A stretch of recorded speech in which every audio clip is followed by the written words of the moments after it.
An Eagle 308 FBS front bedroom with a slide out just came in here at Haylett RV of Coldwater, Michigan.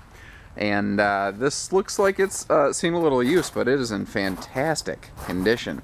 And I'm seeing some things on here I really like. They had installed, looks like a power tongue jack versus a manual crank jack.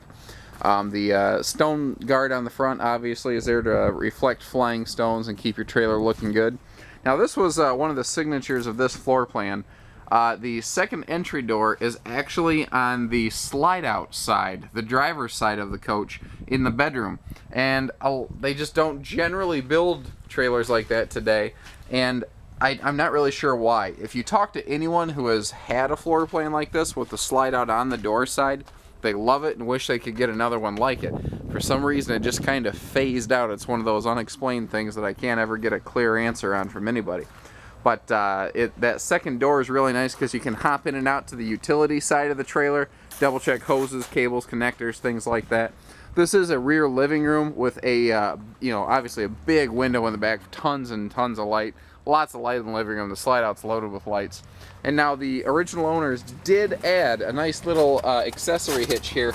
They just welded it right onto the bottom of the bumper. So that's probably good for a couple 100 pounds, maybe 200 pounds, which is enough for things like bicycles, spare tire holders, stuff like that. Anything you want to do of that nature. Step inside here. Again, big slide out, lots of room in a big living room here, and everything has a nice light color. Notice that I have none of the windows open. I actually have most of the nightshades closed, and it's still light and comfortable in here. The sofa is a innerspring hide-a-bed sofa that pulls out. Each side of this, however, has individual recliner-type kickouts. So it can kind of function as both a recliner, a sofa, a love seat. It does a lot of things really well. Notice you're going to see upgraded woodwork throughout. You're going to see residential type light fixtures throughout. You're seeing a nicer level of product here. This is this is a few years old, and check this out. It's a few years old, still built like a rock. This thing is built like a tank. It is fully laminated structure around here. The roof has wood frame in it, but it's fully walkable. It holds about like 4,500 pounds or something crazy like that. The roof generally in a Jayco is usually 50% stronger than pretty much anything else in its class.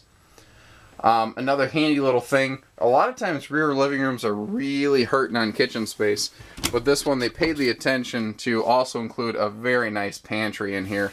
And let me flip on my little spotlight so you can get an idea how deep that is. Pretty cool. You can fit a lot of mac and cheese in there. Spin you around to face your big living room. And that's really a nice shot right there. Give you a good look at, almost like from the TV looking back at you, how much space you have in this thing. You do not have to do what I call the travel trailer shuffle and shimmy past each other. Notice the linoleum floor comes clear into the bathroom. So if someone's just stopping in real quick, doesn't want to take off their shoes to make a quick bathroom stop, it's just real easy to walk through here with a broom and just sweep everything up. Day and night, 2 section shades all the way through.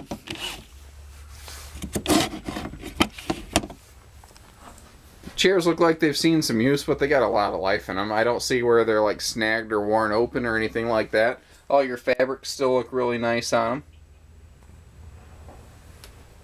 Let's take a trip up front. This has a walk-through middle bathroom. Actually, while I'm thinking about it, one of the things that makes this look so big is because it is bigger. This is taller inside than most travel trailers, 3 inches taller in fact. Jayco builds their travel trailers 3 inches taller than industry standard. And again, nice walk-through, large middle bathroom, lots of space here. I'm showing you the floor space so you can see, I'm standing in the middle, stretching my arms out, and I'm still not touching that door. So a grown adult can literally stand in here and still get dressed. It amazes me how many trailers do not have a place to keep towels next to the shower. This one does not suffer from that glaring defect. Standing fifth wheel shower, not a travel trailer tub. Although it does have a garden tub in it with a seating area. So if you're a little bit older or have a grandkid, or maybe you have knee or hip problems or back problems and your mobility is a little bit limited, you'll be able to move about here pretty comfortably. Someone told me the other day, said, you know, you got to duck out of the way when you're in the mirror, but I'm wearing my, I'll show you something funny. My little spotlight, that's actually just mounted right there on my head. That's how I show you the depth in some of these cabinets and whatnot. Funny little things like that make a big difference. But I like to really go the extra mile for you guys, especially on a used trailer like this. I like to show you the good with the bad. In this case, there's really not any bad to discuss that I can detect offhand. I've thumped around all the corners, you know. I've thumped the wall all around the slide out. Everything's solid. I don't see where there's ever been any water damage in here. Whoever owned this, they knew what they were doing. I'd be shocked if this was their first RV. It has been very well kept, and it will make a very nice home for someone. So give us a call, 800-256-5196. Haylett RV of Coldwater, Michigan.